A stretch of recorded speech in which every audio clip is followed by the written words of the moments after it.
بسم الله الرحمن الرحيم. الحمد لله رب العالمين، والصلاة والسلام على رسوله الكريم ومن تبعهم بإحسان إلى يوم الدين. أما بعد،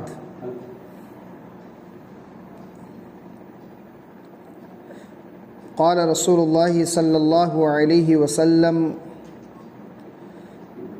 لا عدوى ولا طيرة ويعجبني الفال الصالح الكلمة الحسنة. متفق علیہ. محترم مصلیان کرام، آج کے درس کا موضوع ہے پرندوں کے ذریعہ بدشگونی لینا. بدشگونی لینا. بدشگونی کس کو کہتے ہیں؟ کہ پرندے جیسے کہ کوا، بلی، الو اور انسانوں کے اسماء و صفات، ان کے نام یا ان کی حرکتیں، ان کی صفات، اچھائی، برائی، ان چیزوں کے ذریعہ فال نکالنے کو بدشگونی کہتے ہیں. اور اس تعلق سے حافظ ابن حجر العسقلانی رحمۃ اللہ علیہ نے عربوں کی بدشگونی کو ذکر کرتے ہوئے بیان کیا ہے فتح الباری کے اندر کہ بدشگونی یہ ہے کہ دور جاہلیت میں، اسلام کے آنے سے پہلے دور جاہلیت میں لوگ پرندوں پر اعتماد کرتے تھے، یہ یقین رکھتے تھے پرندوں پر، اور جب ان میں سے کوئی شخص سفر کے لیے روانہ ہونے لگتا، دور جاہلیت میں جب بھی کوئی شخص سفر کے لیے روانہ ہوتا، اس وقت تجارت کے لیے لمبے لمبے سفر کیا کرتے تھے، ملک شام، اس طرح کے دیگر ممالک کی طرف وہ مہینوں مہینوں تک ان کا سفر جاری رہتا. تو سفر میں نکلنے سے پہلے کیا کرتے کہ ایک پرندہ کو وہ اڑاتے. اگر وہ پرندہ دائیں جانب اڑا تو اچھا شگون لیتے کہ ہمارا سفر اچھا ہونے والا ہے، کوئی خطرہ نہیں ہے اس میں. اور اگر پرندہ بائیں طرف اڑ جاتا پھر اپنے سفر کو وہ روک لیتے، پھر دوسرے دن یہی کام کرتے جب تک کہ پرندہ دائیں جانب اڑ نہ جائے. یہ شگونی لیتے تھے.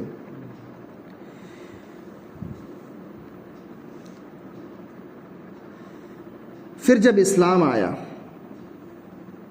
تو اسلام نے اس عمل کو حرام قرار دیا، باطل قرار دیا. تو اسلام نے اس عمل کو ختم کر دیا. اور یقیناً اس وقت اگر دیکھا جائے تو بے شمار چیزوں میں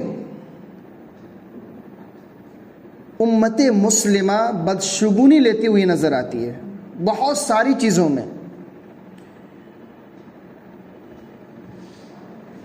اور خاص طور پر خواہ عالم ہو یا جاہل، پڑھا لکھا ہو یا ان پڑھ، خود نہ کرے تو ان کے گھر والے اس میں ضرور مبتلا ہیں. اور زیادہ تر عورتوں میں یہ چیز پائی جاتی ہے. چند چیزوں کا ذکر کیا گیا ہے، جیسے کہ کوا. اکثر لوگ گھر کی دیوار پر کوے کو بولنے سے یہ سمجھتے ہیں کہ کوئی مہمان آنے والا ہے.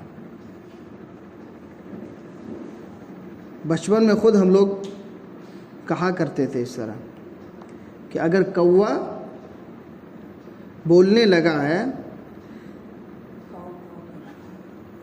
تو یہ سمجھتے تھے کہ کوئی مہمان آنے والا ہے.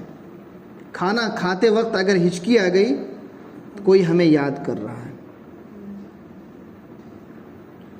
یا تو پھر برتن گرا تو کوئی مہمان آنے والے ہیں.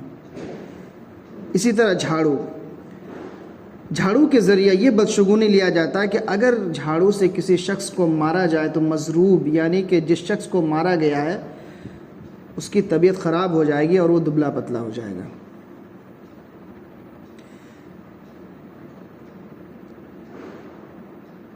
اسی طرح آنکھ پھڑکنا. بعض لوگ سمجھتے ہیں کہ مرد کی بائیں اور عورت کی دائیں آنکھ پھڑکنے سے کوئی مصیبت، دکھ اور تکلیف پیش آئے گی، اور اگر اس کے برعکس مرد و زن کی دوسری آنکھ پھڑکے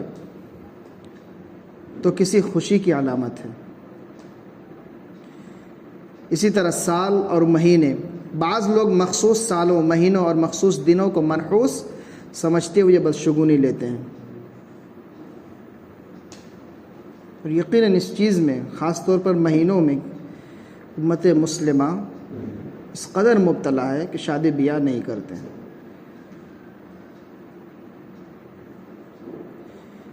اسی طرح اور جو چیز سب سے زیادہ مشہور ہے وہ یہ ہے کہ اگر ہم گاڑی وغیرہ کے ذریعہ گزرتے ہیں، کوئی بلی گزر جاتی ہے تو ہم یہ سمجھتے ہیں کہ اگر ہم نے کراس کیا تو پھر آگے چل کر کوئی مصیبت آنے والی ہے، جس کی وجہ سے کسی کو گزرنے دیتے ہیں، اس کے بعد پھر گزرتے ہیں. یا تو پھر دیکھتے ہیں کہ گاڑی وغیرہ میں آگے چپل یا جوتا لٹکا دیا جاتا ہے. تو یہ چند مثالیں ہیں جو ہمارے معاشرے میں رائج ہے، جس کے ذریعہ بدشگونی لی جاتی ہے، جبکہ ان تمام چیزوں کا کوئی تعلق نہیں ہے نفع اور نقصان میں، کوئی تعلق نہیں ہے. اور ایسا کرنا یقیناً یہ تقدیر کے خلاف ہے. اسی لیے اللہ کے نبی جناب محمد الرسول اللہ صلی اللہ علیہ وسلم نے فرمایا، سنن نبی داؤد کی حدیث ہے اور علامہ البانی رحمۃ اللہ علیہ نے اس حدیث کو صحیح قرار دیا ہے. حضرت عبداللہ بن مسعود رضی اللہ تعالیٰ عنہ بیان فرماتے ہیں کہ رسول اللہ صلی اللہ علیہ وسلم نے فرمایا، الطیرۃ شرک، کہ بدشگونی یہ شرک ہے. کتنی بڑی بات ہے، کیونکہ آگے جو کچھ ہونے والا ہے اس چیز کا علم ایک انسان کو کیسے ہو گیا؟ اگر بلی گزر گئی تو ایک ہی چیز ہے، آپ جتنی جلدی میں اس سے جلدی وہ ہے. نفع اور نقصان کا مالک کون ہے؟ اللہ رب العالمین. اسی لیے بعض علماء کرام کہتے ہیں کہ اگر کسی چیز میں یہ خیال پیدا ہو جائے کہ اس کو کرنے سے کہیں مصیبت نہ آ جائے تو اس کو کر گزرو، اس کو کر گزرو. کیونکہ اگر رک جایا جائے اس کام سے جس کام کے تعلق سے یہ سوچے کہ کہیں ایسا نہ ہو کہ میرے لیے یہ برا ہو، اور ایک انسان رک جاتا ہے تو اسی کو تو بدشگونی کہتے ہیں. اللہ کے نبی صلی اللہ علیہ وسلم کی حدیث ہے کہ رفعت الاقلام وجفت الصحف، قلمیں اٹھا لیے گئے، صحیفے خشک ہو چکے ہیں. اگر کسی چیز کے تعلق سے ہمارا یہ خیال ہو کہ کہیں یہ چیز ہمارے لیے نقصان دہ تو نہیں ہے، اور اس چیز کو نقصان سمجھتے ہوئے رک جانا، یہ تقدیر کے خلاف ہے. اور اس چیز سے شریعت اسلام نے روکا ہے. یہی عمل دور جاہلیت میں رائج تھا، جب اسلام آیا تو اسلام نے اس چیز کو ختم کر دیا. بخاری اور مسلم شریف کی حدیث، اللہ کے نبی صلی اللہ علیہ وسلم فرماتے ہیں، لا عدوى ولا طیرۃ، کہ ایک کی بیماری دوسرے کو متعدی نہیں ہوتی ہے۔ ایک شخص بیمار ہو جائے، لوگ اس سے دور بھاگنے لگتے ہیں، تو یہ ضروری نہیں ہے کہ ایک شخص اگر بیمار ہو گیا تو دوسرا بھی ہو جائے۔ اگر اس کی تقدیر میں ہے تو یقیناً بیماری لاحق ہوگی، لیکن یہ سوچنا، یہ خیال پیدا کرنا کہ یہ بیمار ہو گیا، اسے دور ہٹتے ہیں، تب تو عیادت مریض کا جو حکم ہے، اس کی جو فضیلت آئی ہے، اس سے ہر انسان محروم رہ جائے گا۔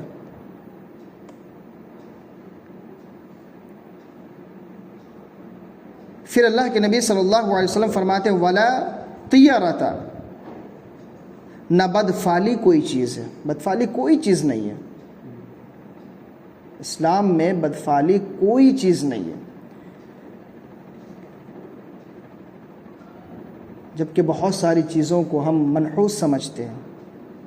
فلاں دن منحوس ہے، فلاں شخص منحوس ہے، جب یہ آتا ہے تو کوئی غلط کام ہو جاتا ہے، جب ہم اس چیز کو ہاتھ لگاتے ہیں تو ہمارے ساتھ غلط ہوتا ہے، فلاں آ گیا جس کی وجہ سے بجلی کٹ گئی، فلاں کے آنے سے ہمارے گھر میں یہ پریشانی ہوئی، جب سے وہ شخص آیا اس وقت سے ہم پریشان ہیں۔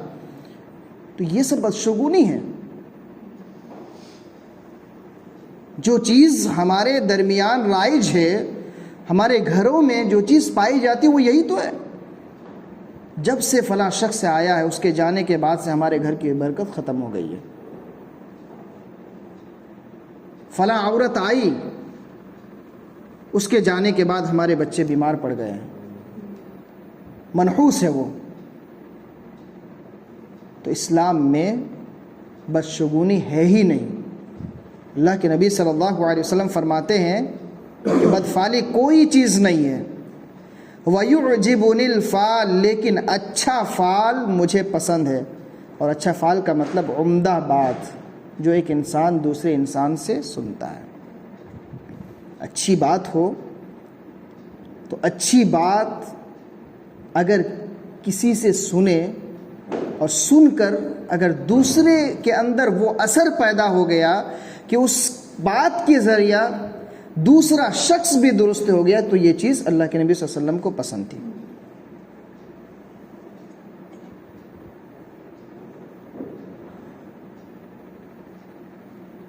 تو اسی لیے کہتے ہیں کہ اگر کوئی اچھی چیز ہے تو اس اچھی چیز کی وجہ سے اگر کچھ اچھا ہو گیا دوسرے کے لیے تو یہ چیز بری نہیں ہے۔